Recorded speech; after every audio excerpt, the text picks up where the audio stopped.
Well, first of all, thank you very much for jumping on this call this morning. Today we're going to be going over pricing strategies to sell. Okay. Now, aside from knowing your listing presentation and mastering your listing presentation, can you think of another skill that's as important as pricing your home right the first time? What's another skill that could be as important or just as important? Negotiation. Negotiation is pretty good. That's a good skill to have. What else? Knowing your scripts, mastering your scripts, what Yep. to say and how to say. Mm-hmm. Yep. And the funny thing is, everything that we're going to speaking about today is a script. Okay. Everything we're going to speak about is going to be a script. Whether it's a script of things you say to your seller, whether it's a script to ask for price reductions, whether it's a script on just what you're planning on doing as you walk into to your listing presentation. You know, one of my biggest value propositions that I exploit when I'm working with the seller is specifically on, I know how to price it right the first time. I feel confident with the way I price that I price the homes. And when you list your home with me, then your home's going to sell at or around this price. And I would rather take a listing. Sorry. And I'd rather take a listing in a position that's going to cause it to sell rather than taking an overpriced listing. Okay. Which also means, John, that you're good on your objection handling, right? Yeah. Well, and at the end of the day, remember, they're hiring us because we're the professionals. And if we're just going in there and saying, where do you want to price the home? And they dictate our job to us, they might be the professionals and we're just an order taker.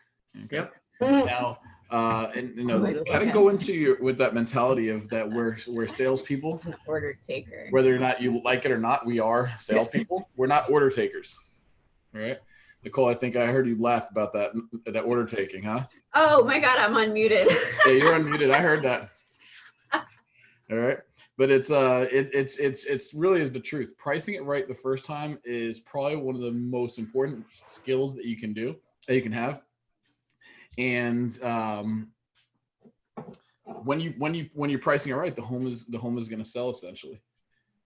Regardless, and it doesn't matter what advertising you have, how amazing your print marketing is, how amazing your digital marketing is. If the absolute best marketing strategy for your home is pricing it right the first time. All right. So today what we're going to do is talk about the different options that sellers have to price their home. We'll go over. I definitely want to talk about price reductions because price reductions is a big part of my success when it comes to pricing a home. Whether it's asking for built-in price reductions or asking for regular price reductions. Okay, but we're going to discuss that. We're going to talk about supply and demand afterwards, and then we're going to go into some best practices on pricing. So this is not a class on how to do a CMA. Okay, there's videos on how to do a CMA, and we can spend an entire class just on how to do a CMA. Okay, we're going to assume that we already have a CMA, and I'm going to show you some other different ways. One of the things that I will be introducing you guys to, if you don't know it already, is the supply and demand analysis. The supply and demand analysis is what I use to price my home strategically where the buyers are, not necessarily what the value of the home is. Okay, I use that as a strategy to get homes sold. So awesome. So let's sit down. Let's talk about, we're sitting down at the listing presentation. Okay, so one of the things I like to say is one of the things I like to do, unlike what most agents do, most agents will come in and give them a price and say, this is what we need, where we need to price our home. Okay, remember, sellers want to feel like they're in control of something. Okay, so I'm going to tell them, hey, look, we have 3 different strategies that we can use. And this is something that I was turned on to by Mike Ferry. Okay, but he says, hey, we have 3 different options available to you. Okay, the first option is we can price it at the highest point in the neighborhood. and we can hope that sells that sells that way. We can also price the home competitively and price it according to the market value and strategically to where the buyers are, right? Or we can price it to sell right now. Now, there's goods and bads about every single one of these options. Mr. and Mrs. Seller, where would you like to have the home priced? Which strategy would you like us to go into detail more? Pricing at the highest point in the neighborhood, pricing it competitively, or pricing it to sell right now? So why do you think I'm asking them for that option? Why do you think I'm asking? I'm not asking how much they want to price their home. I just want to know which strategy they want to employ. Puts them in control.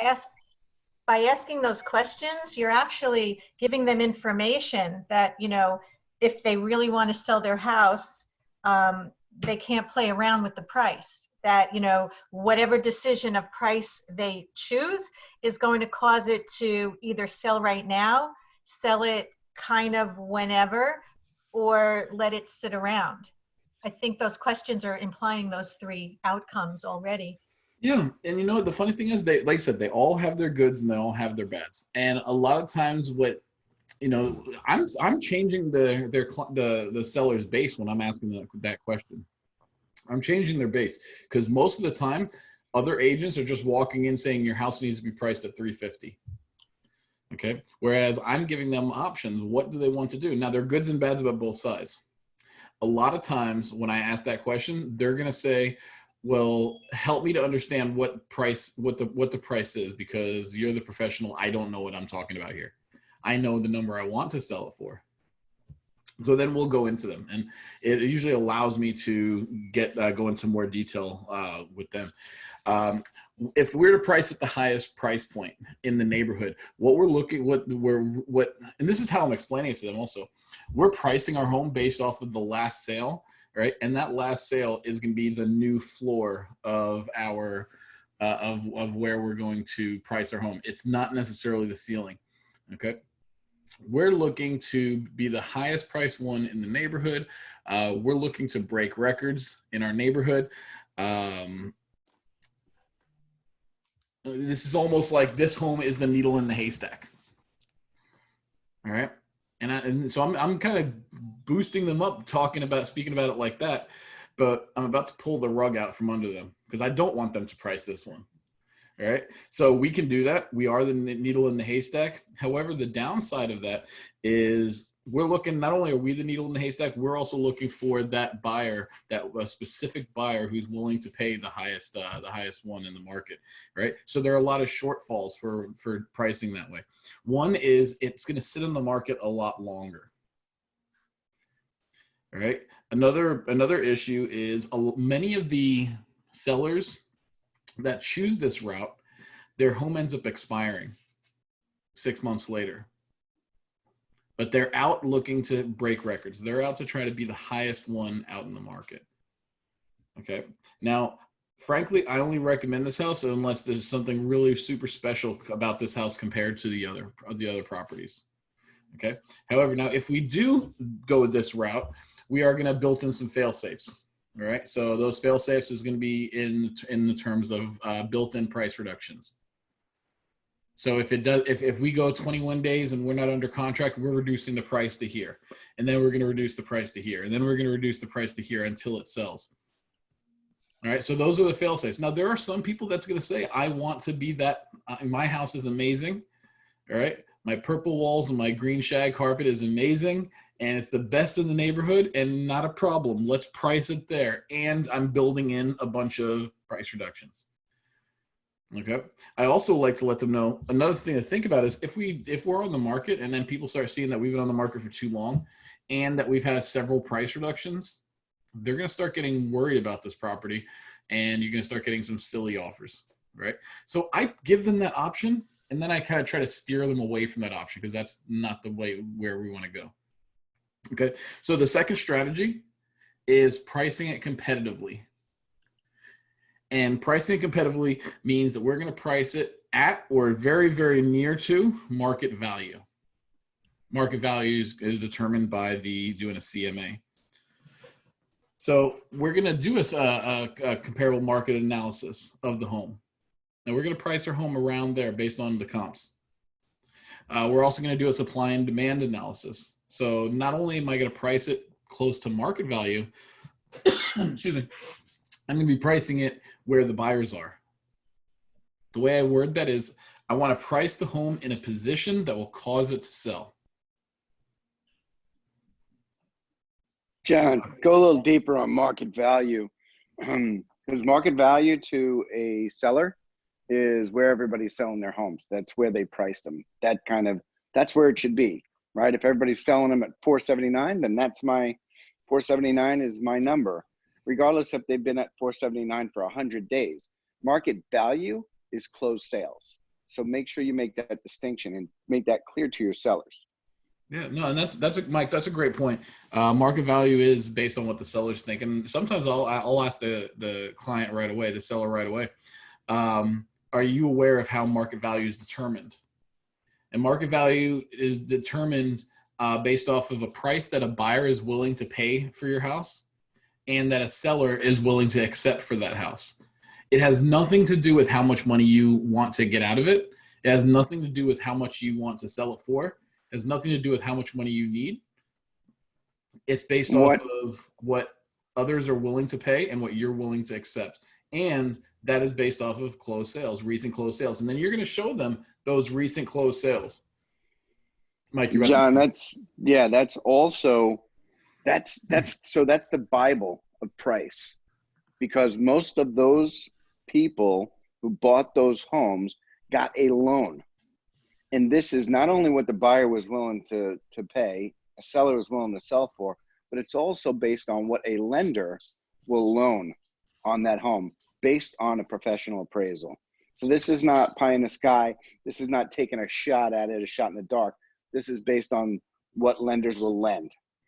So that's even more to solidify that price. This is what a bank said this is worth. Mm-hmm. Yep, absolutely. I have a quick question, John. You said that we show them the closed sales. So we show them on MLS a few houses nearby. Look, this sold last month. Is this what you meant? Yeah. Yeah. Okay.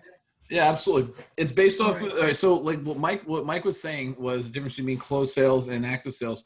Mm-hmm. Closed sales, we know what that house sold for. Okay, we know that it closed at 355.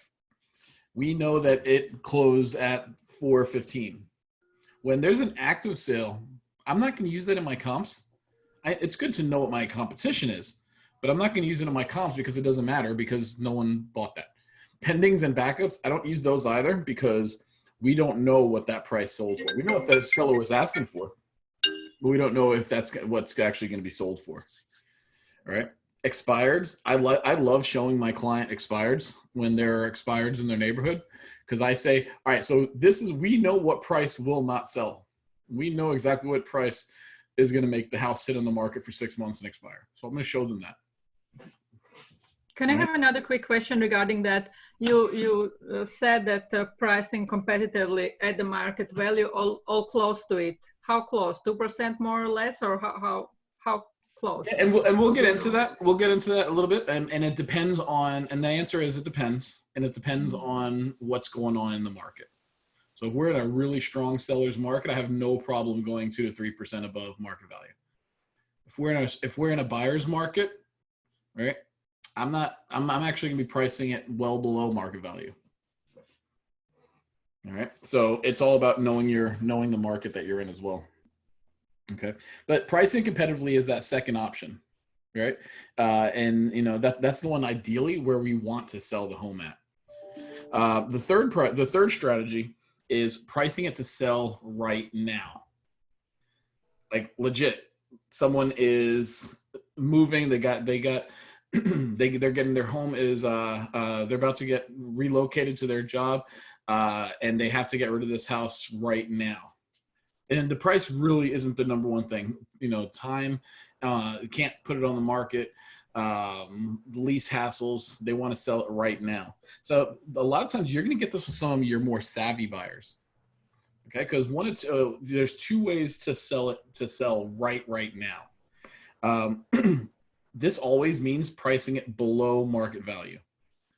So depending on the buyer's motivation is how low below market value they're going to want to go. Okay. So let's say, this is the one I really prefer. I love when they say this, they want to sell it right now, and they choose this one. If they're going to price it, say up to, below, as low as 5% below market value. If you have a great home, it's priced just below market value. All right. Not a couple $1,000s, but 5%. It's a pretty significant difference there. All right. You're going to draw up that auction mentality. You're going to get a bunch of people into the house. And when you end up doing the auction mentality, they're going to start bidding the prices up against each other, and possibly even making more than pricing at the highest point or at pricing it competitively. So one of my best examples of this, I sold a home in Pembroke Pines, and the husband was like, no, I want to price it over here because this is where the guy across the street sold his house for. So this is how much I want to get out here. The wife had to be the voice of reason and say, yeah, but look, we're under contract for another property and we need to sell this house like yesterday. So let's price it below market value. So we priced it about $10,000 below market value. I went online, active on the MLS on a Thursday. By Saturday, I already had 60 people come through the house. Saturday, I did an open house, and we had a total of 60 people come through the open house and in between showings. By Saturday morning, I had 12 offers going all the way up, not only past the asking price, over asking price.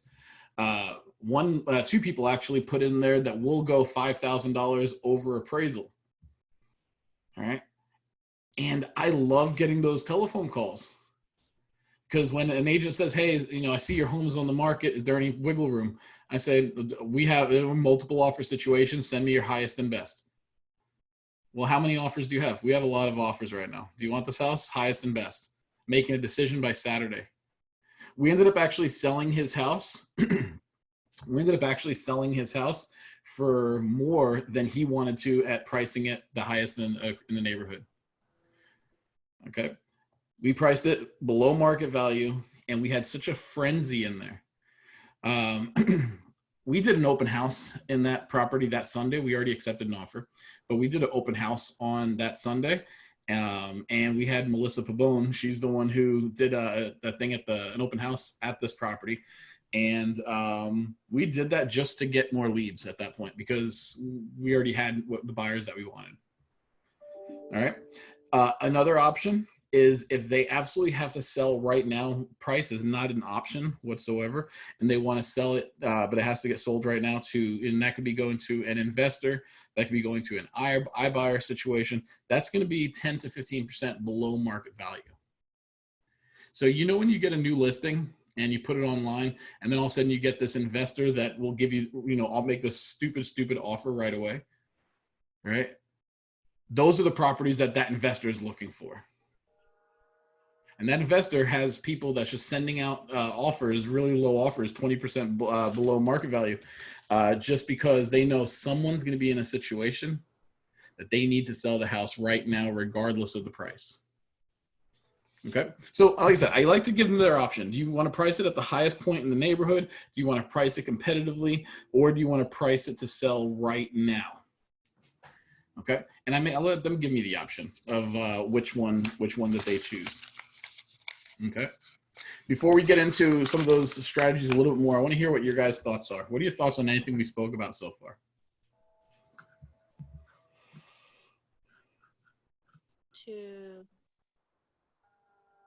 Actually, it's very interesting to me just because lower the price. Is it a good strategy? Lowering the price is always a great strategy. All right. Because what you're doing, every price reduction you take, you're getting closer and closer to a sale. Diane, you were going to say something. Well, yeah, and I mean, obviously this market's very different in South Florida, but how do you like? I mean, we don't have this issue here where I mean, not right now. Or maybe we do because I'm not actively out there. But how do you deal with the?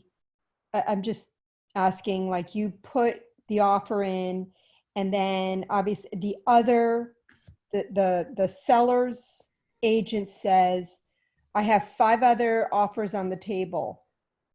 Are they allowed to tell you how much, or they give you a range? Like how does that work? So technically they're not supposed to. Okay. Right? Technically they're not supposed to. Usually when you call me, I'm just going to say, send me your highest and best. Well, what are they looking for? Send me your highest and best offer. Okay. We're a multiple offer situation. Now, if I'm talking to John, I might say to get an idea, John, do I have to be above asking to have a shot? Yep. I mean, I could give him like those little tips to get some positive feedback so I have an idea.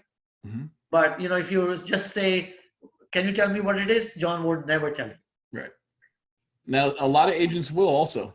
All right. A lot of agents will, sometimes they'll say, look, I'm going to be honest with you. We got a couple full asking price offers.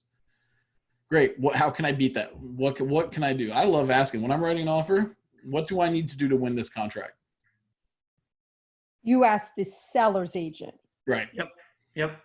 Okay. What do I need to do? It's very interesting. Like the experience. I would say to John, get me $5,000 more than the asking price. Yep. Or no mortgage contingency.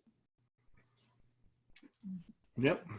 So awesome. So let's talk about those price reductions. Now, Shirley brought up the price reductions. So let's talk about those. Before you go, I have a question.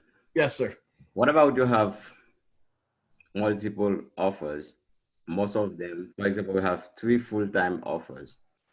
And all 3 of them come with the appraisal contingency. They said, if it's lower the appraisal, we have to negotiate the price.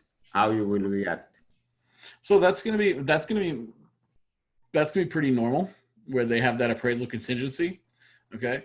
So one thing I do want to look at, if we have 3 offers and they're all at the same price and they all have an appraisal contingency, I'm going to look at other ways to make, price is only one of the factors that determines if I'm going to recommend that my seller accepts that. So we're going to look at how much money they're putting down, right? How long is their inspection period? When are they guaranteeing that the house will close by? All right. If I have multiple offers and they're all exactly the same, they're all 30-day close, so forth, I'm going to go back to my seller and say, what do we need? What do you want to see happen?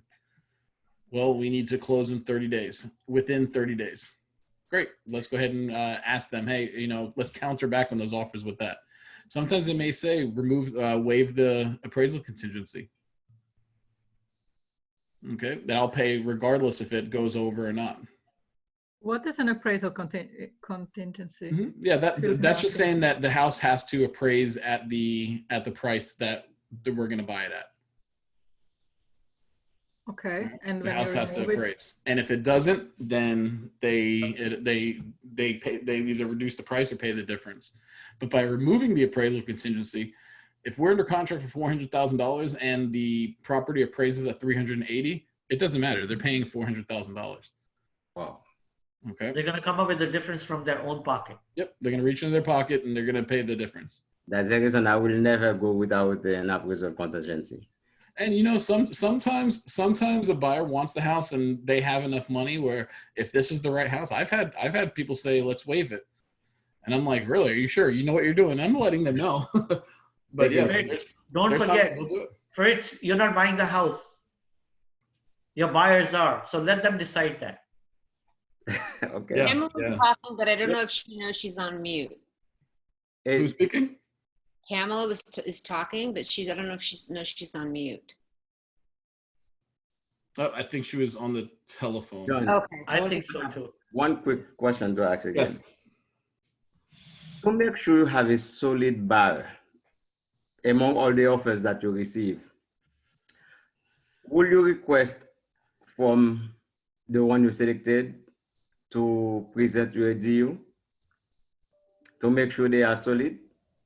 I'm sorry, say it one more time. Will I present what? Will I do Okay, it? will you request is a DU, a desktop underwriter to make sure that you dealing with a solid buyer?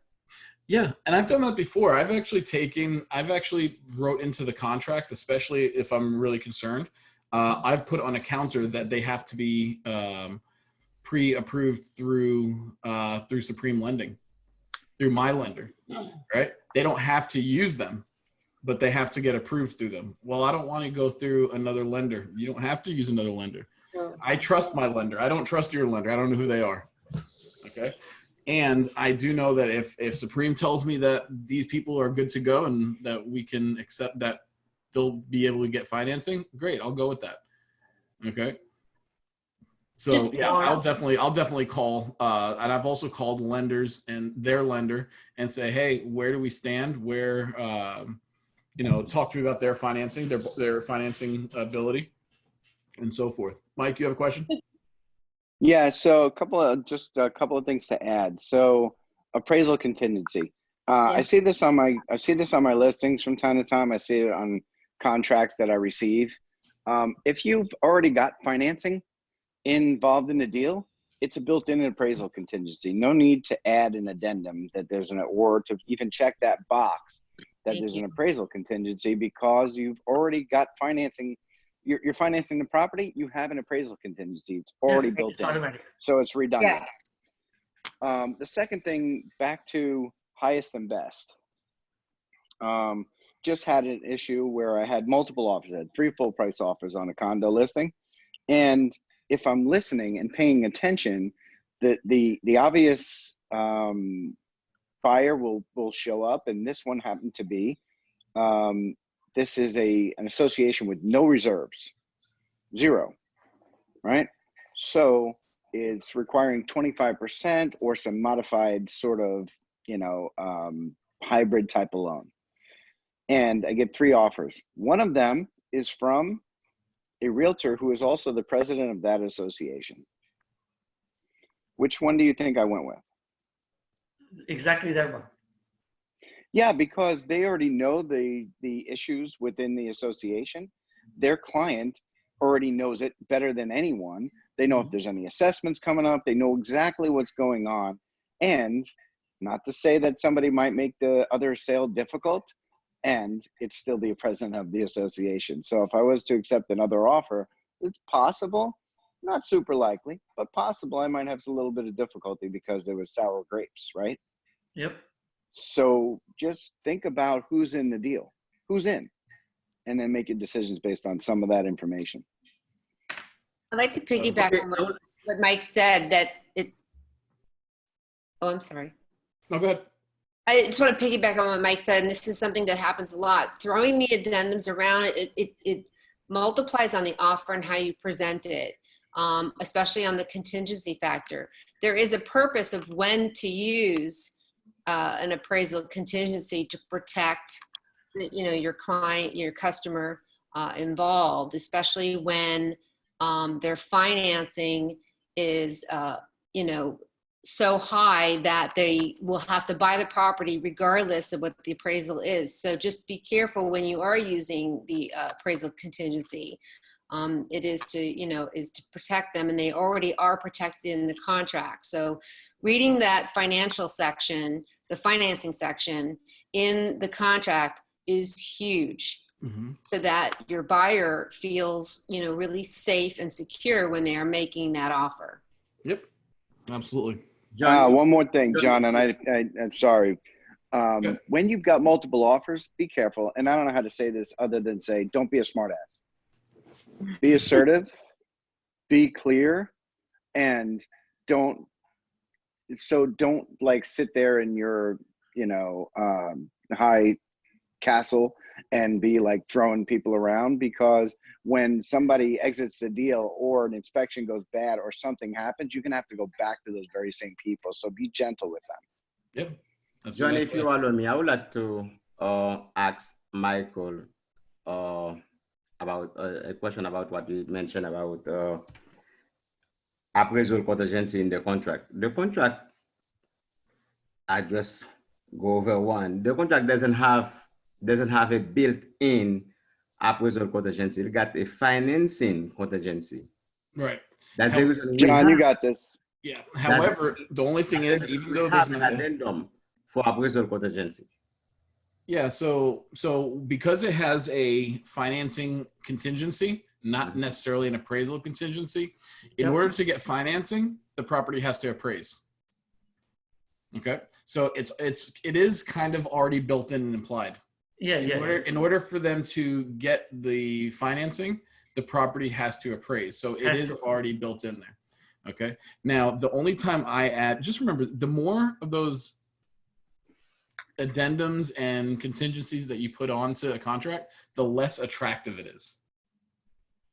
Okay. The more of those that you put on, the less attractive that it is. And the only time I will ever really use an appraisal contingency, like the separate appraisal contingency, is if it's a cash deal and they want an appraisal contingency. Because in a cash deal, there is no financing. There is no bank saying, no, you cannot get the loan. Wow. I know me, I'm not agree with that. Because the financing contingency is only if the buyer did not get financed. They turn it down, they turn him or her down for financing. It's not for, it doesn't have nothing to do with appraisal. That's not true. Yeah. It's not true. That's not true. In section ruminal number 7, it It states that if the buyer does not appraise, the buyer has the right to be able to get out of the contract. You have to read the contract, Fritz. It absolutely states it right there. And his deposit is returned to him or her or them. It states it in the contract. That's standard. Like Roman numeral That's 7. standard. Guys, quick question. Will that be the FAR contract? That's correct. As is. As is. And That I will be believe it's in the full bar, the full FAR bar. And All that's right, the one you should be using, and that is the one that Richard Bass is approving for us to use when we're making contracts. I'm gonna leave this out because I heard differently at the association, right? Example, I want to buy a $400,000 home. It appraises for $370,000, and I'm approved for $360,000. Right, I'm still approved for $360,000. I gotta come out with an extra $40,000 to close on that $400 contract. Exactly. Or right? It both, I can be approved for something that is overpriced. I mean, that's how over on all of these properties that don't get appraised and still get financing get closed. Once the appraisal comes in short, that contract, it's over. Okay, that contract, unless you agree or negotiate at that point, you can literally walk away, cancel the contract and walk away, receive your deposit back. So at that point, it triggers a new negotiation phase. That is not, oh, okay, you're approved for that anyway. You just still have to buy it. It doesn't work that way. Yeah. Hey guys, what I'm going to do is see if we can parking lot that particular topic. Next Tuesday, we're going to be going over the contracts and some of those addendums and so forth with, I believe that is Rob. That's going to be Rob Carbucia. That's going to be going over that class. But I want to get back to the pricing. Okay. And what we can do, Fritz, we can actually maybe speak offline about that and take a look at that contract together though. All right. So let's go back into those price reductions. Okay. So while we were saying how those price reductions are important, one of the things I like to do is set those expectations at the listing presentation. Okay. Set those expectations at the listing presentation. I'll always let them know, hey, if our home is not sold, and by the way, I call it our home, even though I let them pay the mortgage on it, I let them live in it. But while we're talking about the home, I refer to it as our home. Okay. So if our home is not sold within 21 days, we're going to be re-looking at and reassessing our pricing. We're going to review our pricing at 21 days. It doesn't do me any good to have a property that's on the market that's overpriced, because the only thing that's going to happen is it's going to expire and you're going to get pissed off at me. All right. So 21 days, we will be reviewing the pricing again. Another thing I like to say is if we go 10, and I'd say this from the listing presentation, if we go 10 days and no showings, or if we go have 10 showings and no offers, that means that we're overpriced. Guys, write this down. Write this down. The market has rejected your price. The market has rejected your price. Now, the reason I like saying that the market has rejected the price is it's not me. I'm not the one buying it. It's the market has rejected the price. Okay. And what do? Is we have to adjust. So 10 days, no showings, or 10 showings, no offers means that the market has rejected your price and we need to have that conversation. All right. One of the things I really like to do is I like to build it into the listing presentations. I'll actually write on the last paragraph, 21 days, if we're under contract, if we're not under contract within 21 days, then we're going to renegotiate, review the pricing and reduce to fill in the blank, whatever price you want in there. So I'm going to write that in there into the contract. All right. Now, one of the biggest complaints that sellers have about their agents is they took the listing, they put the sign in the yard, and then they never heard from them again. Okay. I have in my calendar every Monday at 6 p.m. I have it in my calendar. It's time blocked. It says listing update. This is my every listing every Monday update. And what that is, I'm calling my listings, and I'm saying to my seller, hey, Mr. and Mrs. Seller, this is what's been going on the last week. This is some market updates that we have. This is what's going on in your neighborhood. This is how many showings that we've had. This is the feedback that we've received on your property. I do that for two reasons. One, I want to communicate with my client. Two, every chance that I speak with them, I want to remind them, let them know that that the market may be rejecting that price and may be inching closer and closer towards a price reduction. Okay, so if you're not having those calls and having those conversations with your client, technically you haven't earned the right to ask for a price reduction. Think about that. If you're not having regular market update or neighborhood update conversations, you have not earned the right to ask for a price reduction. Can I ask a quick question, John? What does that mean? Speak to people. All right, speak to our clients and then watch the thing. Go ahead, Anna. Does it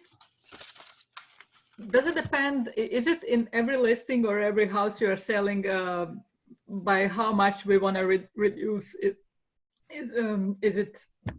How do I put it? Is every house unique by how much we reduce if it doesn't sell within 21 days? Yeah, so it's completely dependent on, again, Mike wrote in the chat box, the answer is it always depends. It depends. Okay. All right. So every house is different. Every house is different. Okay. One of the things I like to say, and this is a bold script, guys, when we're asking for a price reduction, we can reduce it the aggressive $10,000, or do you want to just go with the small adjustment of $5,000? Okay. Or we're John, going to ask for more, even if we're only asking for a $5,000 adjustment. Do not make $500 adjustments. Don't make those $100 adjustments, $1,000. Those are worthless. All right. So, yes, it brings you back on the hot list, but those are worthless pricing adjustments. Go ahead. And the conversation could be like John and I could role play. I could say, John, it's time for us to lower the price because the market is rejecting it. John could say, Eddie, how much do you think I should lower it by? John, you tell me, what should I lower? So I will always leave it up to John as the seller. And then John would be too ashamed to say lower it by 5,000. So John would say, how about 10? That sounds good. So I would leave it to John. Yeah. And if you build those price reductions in, sometimes especially if I have a seller that wants to overprice their homes from the very beginning, I explain to them the importance of those first 21 days in the market, how important those are in getting our home sold. And I'll let them know if let's say I'm saying 375 and they say, no, I want to price the home at 400,000. Fine. We'll price it at your way. However, if 21 days comes and we have not, sometimes I even go 14 days. If we're not sold, we're going to reduce it to 370. Well, John, why are we reducing it less than what you're saying we should do it now? Because we have to make up ground for those first 2 or 3 weeks that we lost. Right? So I'm going to write that into the contract. If you have a listing that's on the market for more than 45 days and you haven't had anything, get on the phone right now, not right now, after this class, and get on the phone with your clients and get a price reduction. All right. Every price reduction moves it one step closer to getting it sold. All right. So let's talk about supply and demand. Let's talk about supply and demand. So in real estate, when supply is low, and supply is the amount of homes that we have, when supply is low and demand is high, the prices of the homes increase. So when supply is low and demand is high, prices increase. Conversely, when supply is high and demand is low, then the prices drop. All right, so that's regular supply and demand. And now we look at that as buyer's market versus seller's market. Buyer's market, the buyer controls more of the transaction. The seller's market, the seller controls, has the leverage on that transaction. And the way we determine that is by our months of inventory. And I'll show you how to calculate months of inventory in a moment. You may want to write these down as well. 0 to 4 months of inventory is considered a seller's market. 0 to 4 months is considered a seller's market. 4 to 6 months is considered a balanced market. Anything more than 6 months is considered a buyer's market. The buyer has the leverage there. I think in the yesterday's meeting, right now the absorption is 3.8 months. So it's less than 4 months. And you know what the funny thing is? It actually changes based off of city. It changes based off of neighborhood. Don, Yes. I'm sorry, because I was making notes. Over 6 months is a seller's market or buyer's market? Buyer's market. Okay. Buyer's market. So I'm actually going to share my whiteboard here. Let's see. So you said 0 to 4 months is seller's market, 4 to 6 is stable. 0 to 4 months is a seller's market. 4 to 6 months is a balanced market. Balanced market. And 6 months or more is a buyer's market. And that can also be function. It's not just like a Florida thing, but a neighborhood thing, a city, based on the city also. Mm-hmm. Yep, and exactly.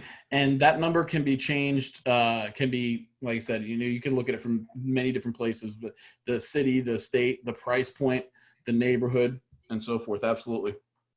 All right. So let's, I'm going to just kind of show you some things, and this is some good pricing strategies. All right. So I'm sorry, give me 1 second. Give me 1 second.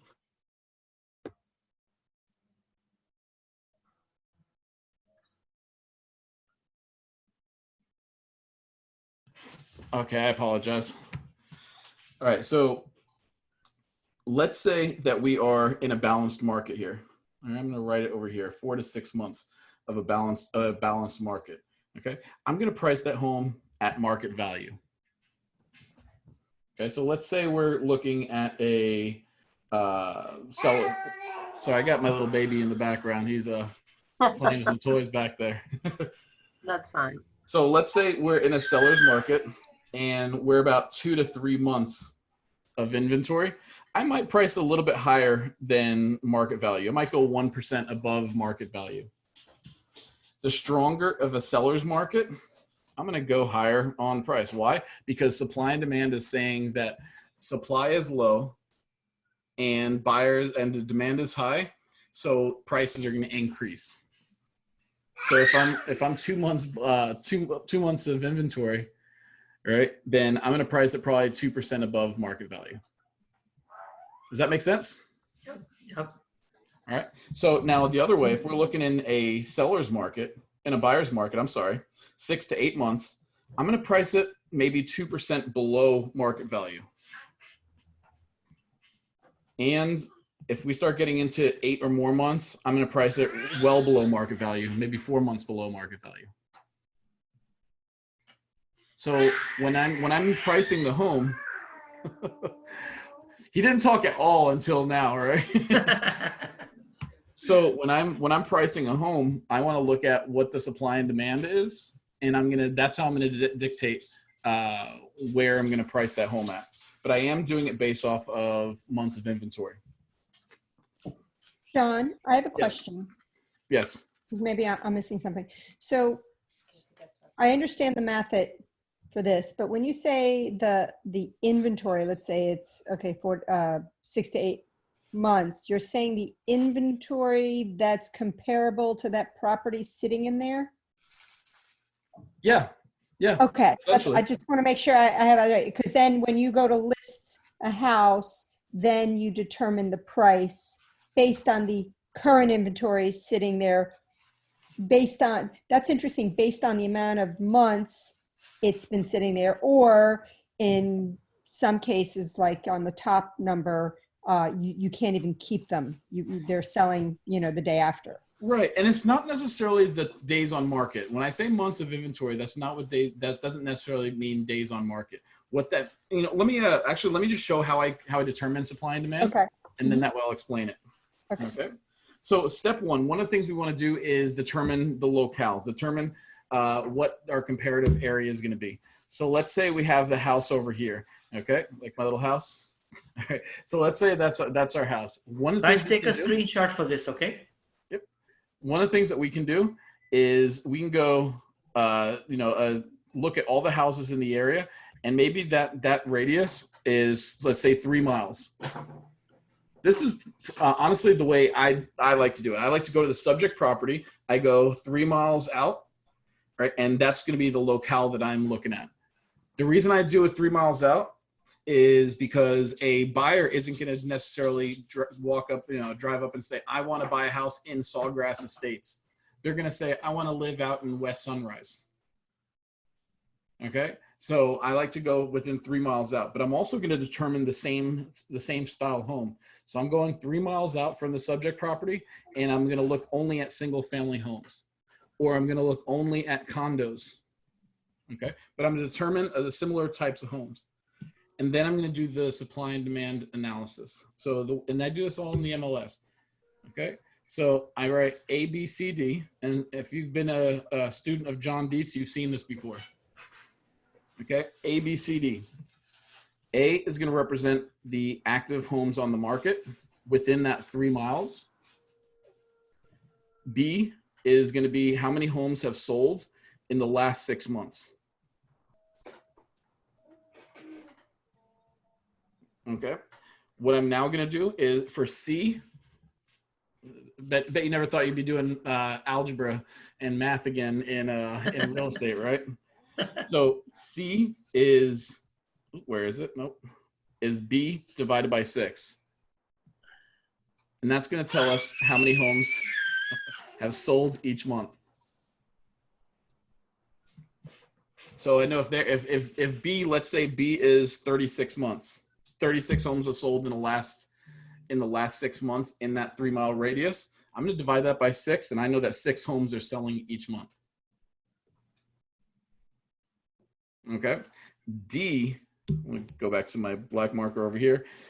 D is going to be A divided by, A divided by C. So let's look at something. Let's look at something real. So 3 miles out from the home. I'm sorry. That's going to give me my months of inventory. All right. So let's go over some real numbers here. So let's say I'm looking 3 miles out from the subject property, and it tells me that there are 12 homes that are active. Then I'm going to go to closed sales in the last 180 days, and it's going to tell me that 36 homes have sold in the last 6 months. I'm going to divide 36 by 6, and that's going to tell me that there's 6 homes selling each month. And then what I'm going to do, I'm going to divide A by C. So that 12 up top, I'm going to divide that by C, and that's going to tell me that there's 2 months of inventory. I'm going 12 divided by 6. Okay.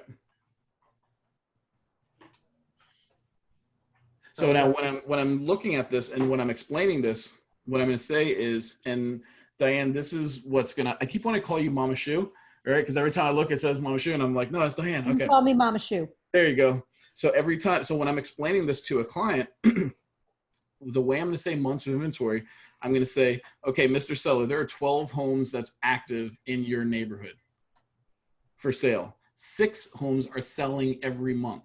So at the current rate, if the current trend stays the way it is, it's going to take 2 months to sell those 12 homes. That's so interesting. So it Wow. doesn't mean, so then they're going to turn around and say, John, are you saying it's going to take me 2 months to sell my home? No, that's not what we're saying. We're saying that it's going to take 2 months to sell all 12 of those homes if no new homes come on the market. That's how we determine that months of inventory. Okay. Okay. Cool. This is a pretty important concept, and I want to, and most people don't use it. And every single time that I've used it with the seller, they turn around and say exactly what you just said, Diane, where you said, wow, that's interesting. I had a seller the other day say, wow, no one's ever explained that like that before. I never knew what months of inventory meant. That was a seller who was interviewing other agents as well. How do you select in which tool that we have, the 3 mile radius? MLS. In the MLS, there you can filter that? Yep. So you go to the MLS, you find the subject property on the map, you just take the radius tool, draw it out so it's a 3 miles around, and look at the same type of home, and then do your ABCD comparison. Great, thank you. All right, so one last time talking about this. A is your active homes on the market. That's essentially your competition, right? B is how many homes have sold in the last 6 months. C is how many homes are selling each month. And D is your months of inventory.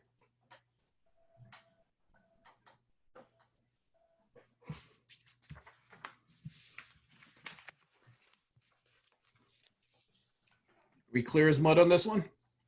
Yeah, this was beautiful. All right. So let's do something else then. This is how I use supply and demand, and I see that it's 10:30, and if anyone has to go, I'm not going to take offense. I know we're going to probably go over like 10 minutes or so, but I do want to show the strategy that I use for supply and demand. All right. So let's say I did this the hard way because our MLS is not as great as yours that you could draw that 3 mile radius. Oh, really? Yeah, it was difficult for us. Yeah. So, one of the things, I love it. And this is what I do. And this is what I do when I price all my listings. I use my CMA to give me an idea of the price range. And then I use CMA, the supply and demand analysis to walk me through exactly what has to happen. Absolutely. All right. So let's see if I can clear this. I'm going to clear this right here because I want to draw some things here.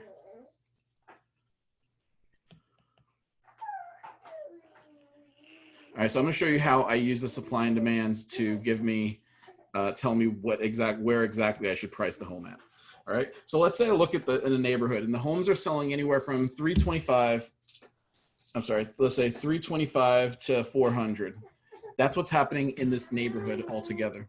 Okay, what I'm going to do, I know that buyers are going to look in increments of $25,000 at a time. So I'm going to have a buyer that's going to say, I really want to buy a house that is $325,000, but then they don't find something that they like. So then they're going to say, you know what, let's look up to 350. And then they're going to say, you know what, I'm not finding anything. Let's bump it up to 375. That's how buyers look in increments of $25,000 at a time. Once you're over $500,000, it's going to start going $50,000 increments at a time. Okay. So what does that tell me? I can determine 3 different brackets based off of this neighborhood. We can sell our house for 325 to 350, 350 to 375, or 375 to 400. These are the 3 price brackets that I can decide which price bracket that I want. Now what I'm going to do an ABCD analysis for every one of these price points, just to see what's going on in that price bracket. Okay. So I'm just going to throw some numbers up in this 325 price bracket. This is in the neighborhood of make believe. All right. So we're going to assume John, that this is for the CMA purpose? This is supply and demand. Supply. Mm-hmm. So I'm going to assume in this neighborhood, there are 36 active homes in that price point, 325 to 350. There are 54 homes that have sold in the last 6. I'm going to divide 54 by 6, and that's going to tell me it's 9 homes are selling each month. And then I'm going to divide 36 by 9, and that's going to tell me that there are 4 months of inventory. Okay. Now I'm going to do that for all three of these brackets. 20. So in this one, I'm going to assume in this price point, there are 25 active, 60 selling over every 6 months, 10 are selling each month, 2.5 months of inventory here. Remember, these are just numbers for examples. These aren't real numbers, and they're very similar to what you see in a lot of neighborhoods. 375 to 400. We're going to say that there is 18 homes on market. 18 have sold in the last 6 months. 3 are selling each month, and that means that there are 6 months of inventory. Okay, I just did the regular supply and demand analysis that we had before, and I'm just doing it, breaking it down into price points between those neighborhoods. Okay. So now what I'm going to do is I'm going to decide which price point, which bracket is the best one for us. The way I'm doing that is I'm going to try to eliminate the one that has the highest months of inventory. So based on these 3 price brackets, which do you think is the worst or the highest months of inventory? 375 to 400. Absolutely. So I'm crossing that out, and I'll do that right in front of them. All right. And sometimes what I'll even do is I'll say, let's pretend we're at a lake. We're fishing. I'm going to circle all 3 of these. 3 lakes. There are 3 separate lakes here. And in that 375 to 400 lake, there's no fish. The fish aren't biting. They're not biting very often. Do you want me to take you to that lake? No. Great. So I'm crossing that lake out. All right. So then I'm going to go at these other two price points. Now I'm going to see where is the least competition. Because if I'm fishing, I don't want to go on the lake where there's 50 other fishing boats out there, 50 other lines in the water. I want to go where there's the least competition. So which one do you think we should eliminate from here? 325 to 350. Yep. Absolutely, because that 325 to 350 is showing that there are 36 other fishing lines in the water, or there's 36 other homes that we're going to be competing with. And I don't want to be there either. So I'm crossing that one out. If I was doing more than 3 brackets, the next thing I would look at, see where are the most sales. But based on these 3, I'm seeing that 350 to 375 so far is the sweet spot of where we should price the home, because it's 10 homes are selling each month. There are 25 homes on the market, and that's showing 2.5 months of inventory. Another way to say that is, of the 25 homes that's on the market, if no new homes come on the market, with 10 selling each month at the current trend, it's going to take 2.5 months to sell all 25 of those homes. And that is 2.5 months is a nice, strong seller's market, and I'm going to price it accordingly. Before I go on to this next topic, I just want to make sure that we understand this concept. I do have a question. Mm-hmm. If you really think the house is worth 325, 330, do you still want to go into that 350 to 375 pond? The answer is it depends. What is the condition of that home going for? All right, what does the condition of that home look like compared to those other homes?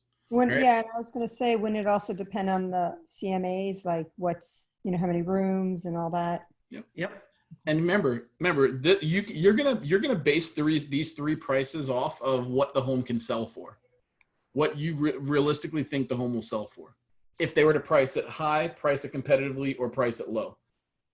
Okay. Got it. Most of the time when you're doing this, it's going to end up being the middle bracket most of the time. Because you don't want to compare a home that's really valued at $320. You don't want to compare it with the $400,000 homes. They're not accurate. If that was the case, I might end up, if it was a 325 home valued at 325, I might actually look at 300 to 325 as my bracket then. Okay. Adriana, you had a question? No, it's perfect. Okay. Thank you. Thank you. All right, perfect. Hi, John. I had a question. Yes. Okay. Hey, thank you so much. This is awesome information. Just one question. Do we bring these numbers with us to our listing presentation and we scramble them from there, or do we bring them filled in with the lakes? So when we're having that conversation, we start Xing it out. What is your strategy about bringing this data with you and presenting it correctly to the seller? Yeah, I love that question. I love that question, and I'm glad that you asked that. Let me see if I could share one other screen on my computer. Give me a second, because what I did, I actually do this all in before I get there, so that when I do get there, it is the numbers are there, but the crossing out is in front of them. Exactly. I want to pull up what I did. I created a little sheet that I take with me. Supply and demand worksheet. Here we go. One second. Let's share this document right here. Okay, so this is the document I do take with me. All right, and it just basically explains it explains exactly what we just said. To analyze supply and demand, we're looking 3 miles of the home, and we're looking at how many homes are for sale, sold in the last 6 months, how many sold per month, months of inventory. Okay, and then I explain it. If we're not the best third in this bracket, it could take up to this many months to sell. All right, so I'll take this with me. All right, and I can actually drop this into the chat box for you guys as well. All right, but I'll take. And you fill this out, right, John? The only thing you're not doing is, crossing it out or whatever. Or exactly. I'm going to take this with me. I'm just not filling it. I'm just not drawing my lakes and Xing it out and things like that. I'm doing that when I'm with them, because I want them to make the call. I might even turn around and say, hey, if we were going fishing, you'd want me to take you to a lake that has all the fish, right? Let's pretend all 3 of these brackets are lakes. Where do you want me to take you fishing? And I'm going to help them to self-discover that answer. All right. I'm going to help them self-discover that answer so that they're going to go kind of where I want them to price the home, which is usually it's in the middle bracket anyhow. Yeah. Okay. But I'll take this with me. Let me see if I just drop this in the chat box now before I forget. But that's a great question though. Don't try to figure this out while you're sitting there in the living room. All right. John, that's what I mean. When you take that sheet, but you fill it out already, right? You take it. Yes. Yep. Yes. It's already filled out. It goes with you. You just need to draw in your prices there, or draw in your lakes and mark all up on it. But I'll have to go in there with these numbers already filled out. Absolutely. Yeah, because this takes you a good 10 minutes on the MLS, right? I'm sorry? This will take you at least 10 minutes on the MLS to do it, and you don't want to take up that time while you're there. Exactly. Right. That's correct. I would like to ask something, please. What happened with the information that we receive from RPR or IMAP? I love that question too. I love that question. I really do. Yes, because it's what I'm using. I love it because I'm not a fan of RPR at all. Right. And I use it. All right. You know what, guys? I'm sorry. For some reason, it's not attaching to, let me see if I close this. It's not attaching. So I want to see if I resend it this way. Never mind. It looks like it's sent. Perfect. So this form is in the chat box for everyone to see. I'm sorry, what is RPR?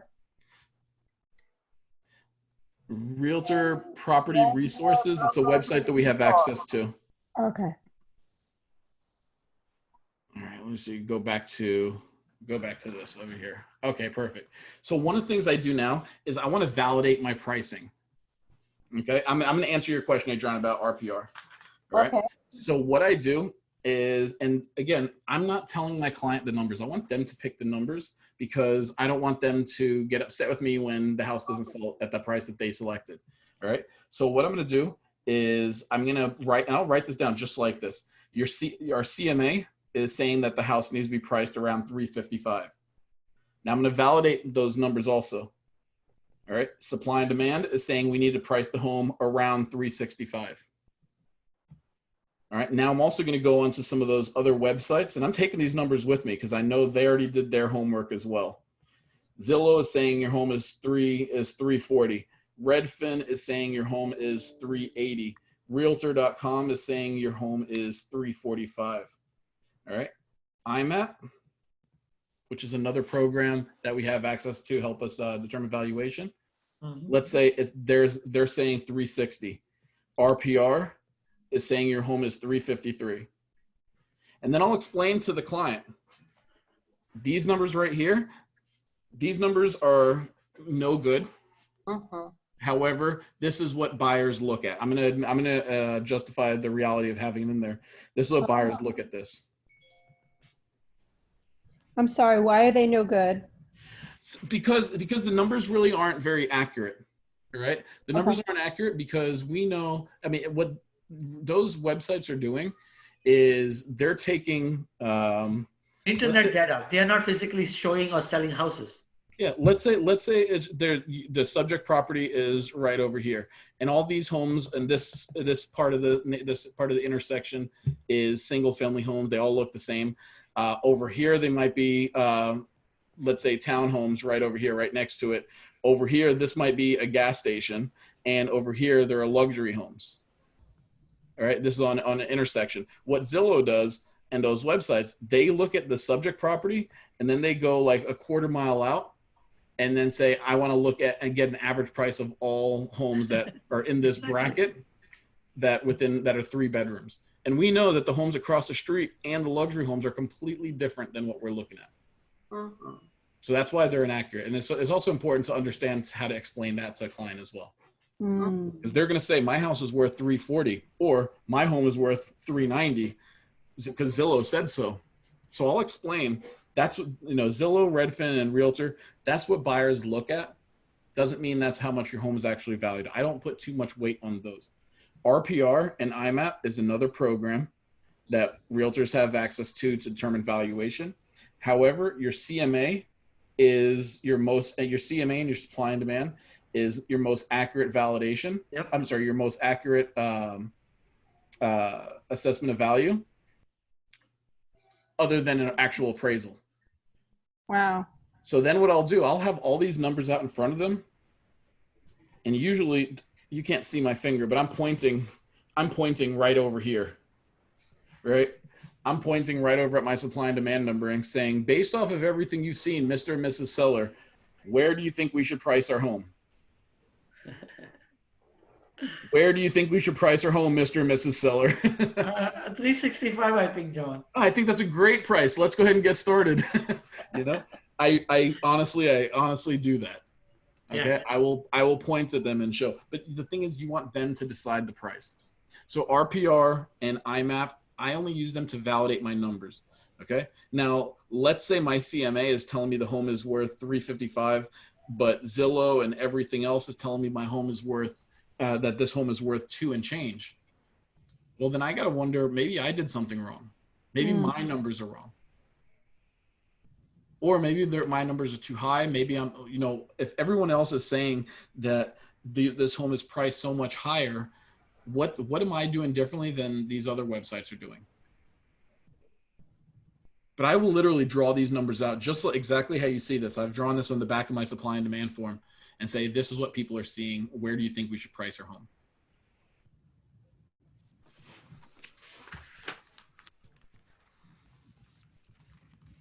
Was this helpful so far? Yeah, this was great. Excellent. Super. I mean, I don't know if I can regurgitate it so quickly, but it definitely makes, like, it's just so interesting to me. It's, you know what they, one of the questions that they ask, they asked, and I heard this during real estate school, and they said, pricing a home accurately or determining the value is an art and a science. Okay? it seems that way. It's just art and a science. At first, I was just like, I remember when I first got my license, I was like, will someone please tell me how much a third bedroom is worth? Please, and Anna, you've asked me that question before. How much do I adjust for a pool? You're right. And the answer is it depends. What kind of pool? Right? And that's where it becomes an art. It becomes a science knowing how to draw up numbers like this and how to do it, how to interpret those numbers. Okay?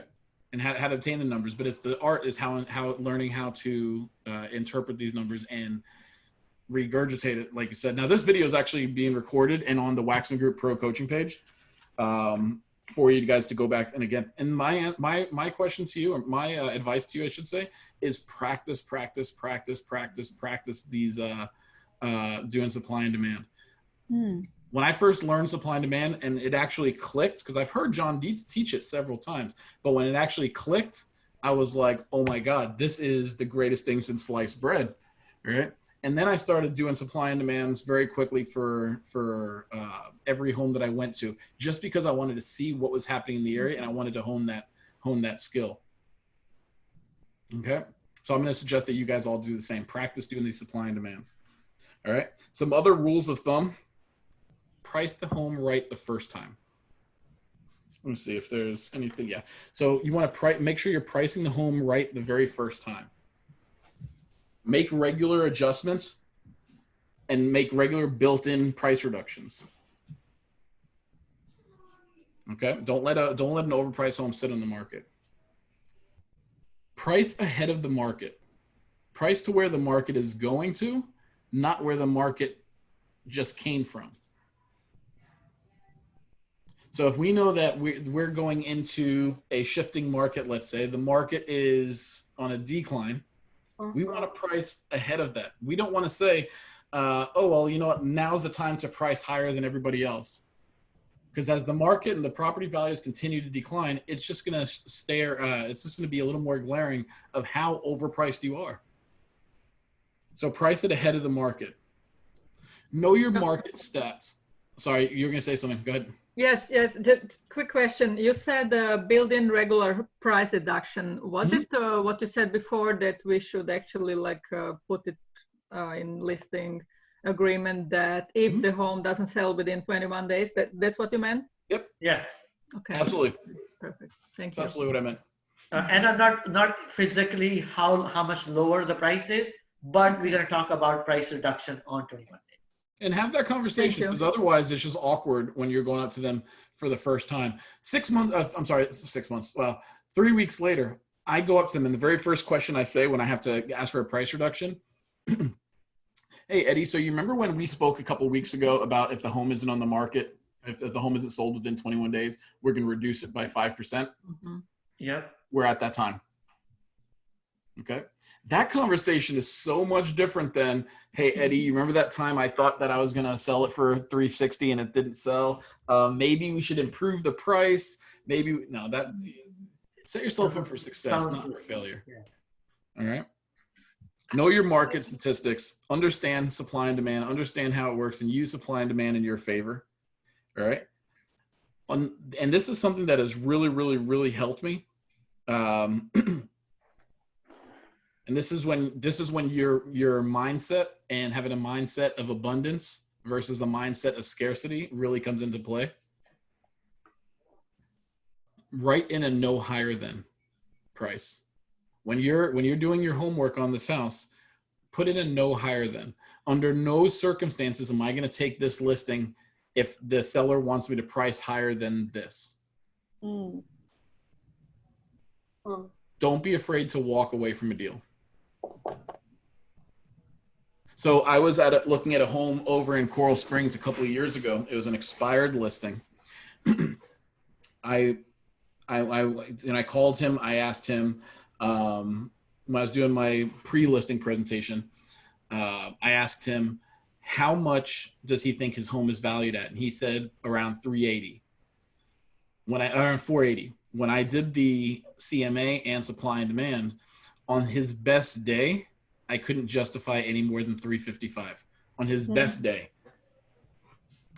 So I went in there with a no higher than number in my head, and that no higher than number in my head was 370 actually, right? And that was with built-in price reductions. It was 465. That's what it was. So I went in there and I'm showing him all the numbers, and I'm trying to show him what's happening and why he's trying to price his home at 480, and why that's going to be it's wrong.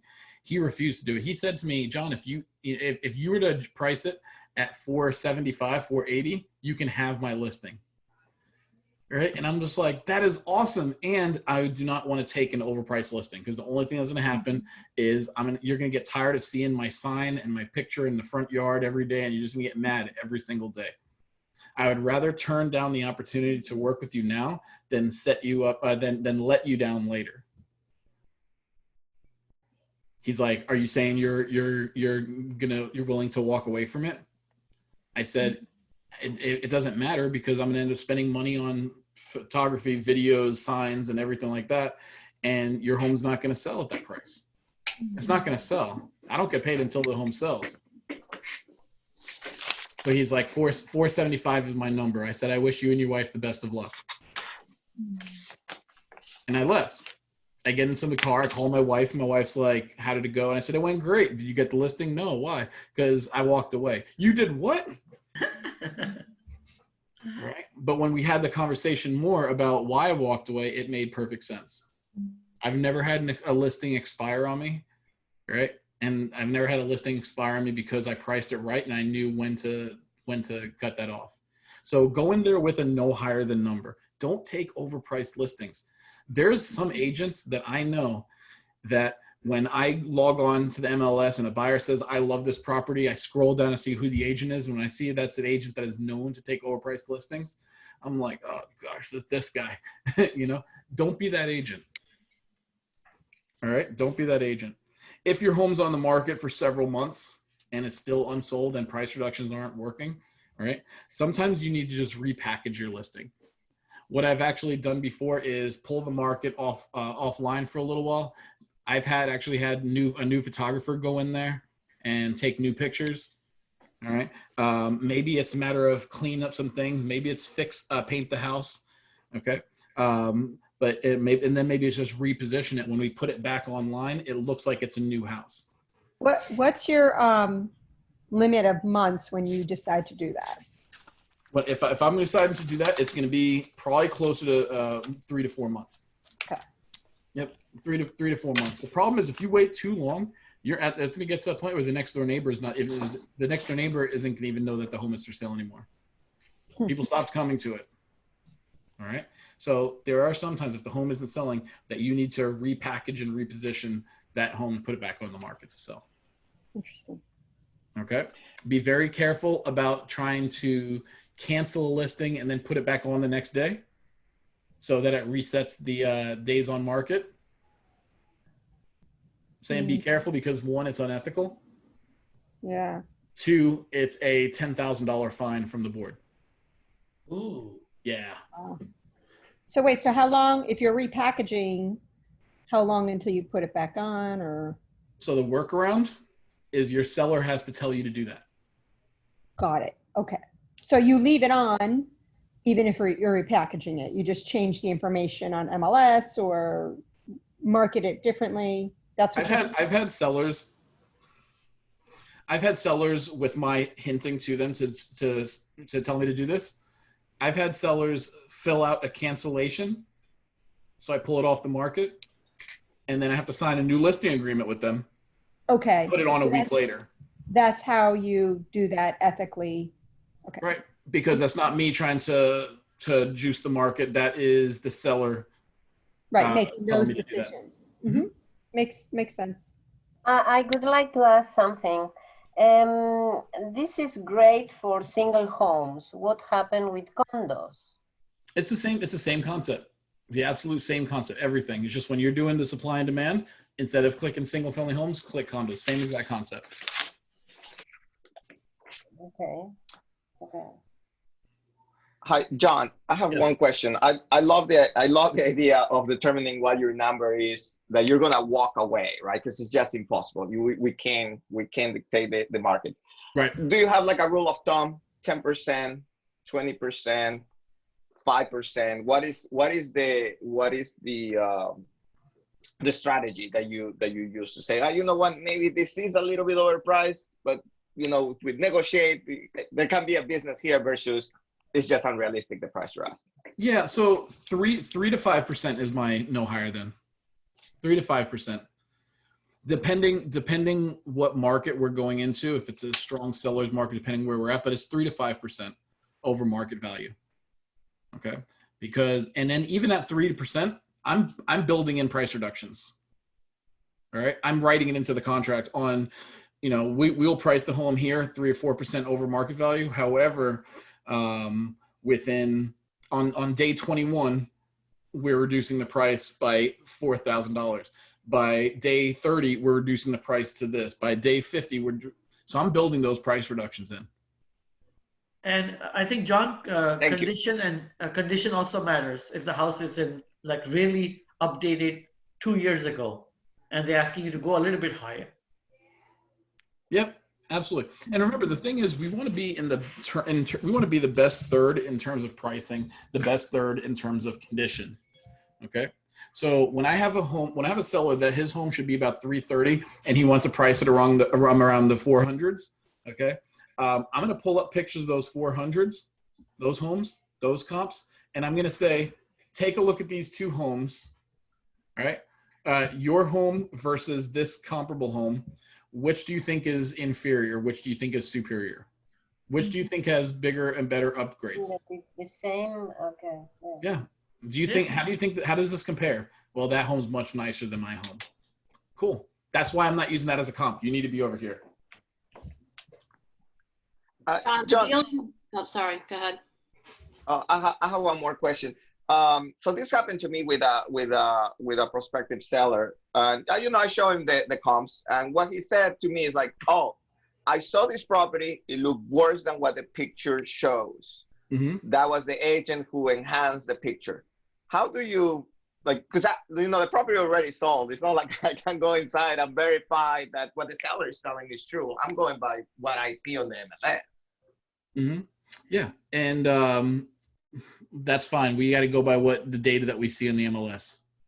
You know, so yeah, I've seen the inside of the home. It's not this and this and that. Great. Then I'm going to look at other reasons to support my numbers as well. That's just one value, one home. JC, don't forget the appraiser who appraised the property also went in and saw it, right? And he also compared it with other homes similar, right? Yeah. So, you know, I mean, again, we don't determine the price, the buyers do, and the lenders who appraise the home does, right? Yep. We just got to go by the facts, right?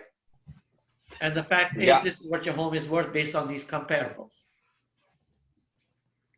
Gotcha. Yeah, I mean, that's pretty much what I said, but you know how some sellers are. Yeah. Well, if they feel like they put too much upgrades, I even tell them to this point, why don't you take all the extras you put into the house, take it out, and let me just sell your real estate. Yeah. Nice. I like that too. So just to get a point across, like we are selling square footage, right? We are not selling your $2,000 stove when the buyer might just want a $500 stove, right? Mm-hmm. Yep. You know, something else to think about also, guys, and I've done this before, and this is gonna be the last point because I know now it's 11 o'clock and we're running over. We have to end this. One of the things, and when I'm having that real big debate on a price with somebody, I've even said to them before, and I know this was something that Trelongo has done before. I've done it before. I've suggested, how about this, Mr. and Mrs. Seller? Since we're hitting an impasse on this, let's get the home actually appraised. Okay. Yeah. You pay for the appraisal, right? We'll price our home at or about the appraisal price.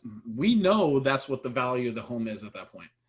All right. We'll price it there. And if you do that at closing, I'll reimburse you the cost of that appraisal. All right. I use that too. That works all the time. That works. That's a good one. I like it. I'll reimburse you at closing for the appraisal cost. We'll price If like where that we is know the the- only way out, then I would throw that in. Now, there's another agent in our office that she did this once, okay? But she said, I'll pay for the appraisal. Let's price it at there. And then he canceled the listing and it never sold. And she was at $400. Okay. Exactly. So have them pay for it and you'll reimburse them at closing. And if you're getting a $10,000 closing commission, great. What's $400? You got $10,000 for that $400. I'll make that. And you got it priced right. And you know it was priced right. Yeah, John taught me that one a little over 3 years ago. And I've used it since. You're going to want to use this on oddball properties that have been, just reconstructed or reconfigured that don't seem to fit the general area. Maybe even a property that, was the other property was torn down. Now you have a new property there. So it's an oddball in the neighborhood. Wherever there's not a cookie cutter solution, where there are similar houses that are in and around that area, or you just have an oddball, it works really well. Awesome. Well, guys, thank you so much. I know we ran over, but thank you guys so much for being part of this. And I know we started with 27 and we are down to 24 people on the call right now. So I'm really glad that hopefully that means that you guys got some value out of this class. If you have any questions, please let me know. You can shoot me an email, john.demartino@kw.com, or you can reach out to myself, Mike, Eddie, Victoria, or Rob, any of the pro coaches, and we'll make things happen. Otherwise, tomorrow we have Mike Cholongo is teaching scripts and role play, getting your reps in tomorrow at 9:30. Thursday, we're doing listing presentation mastery. This will be someone else's listing presentation. And then Friday, put it in your calendars, 9:30 to 10:30. It's Ask a Pro Coach. You're going to have all 5 pro coaches from the 3 market centers sitting there answering any questions, masterminding around anything you guys may need. All right. Thank you very much. A recording of this is on Facebook Live. It was a pleasure being with you guys, and good luck selling homes. Take care, everyone. Thank you. Thank Thank you you so so much. Thank That you. was Thank awesome. you. Thank you. Thank you, John. Thank you.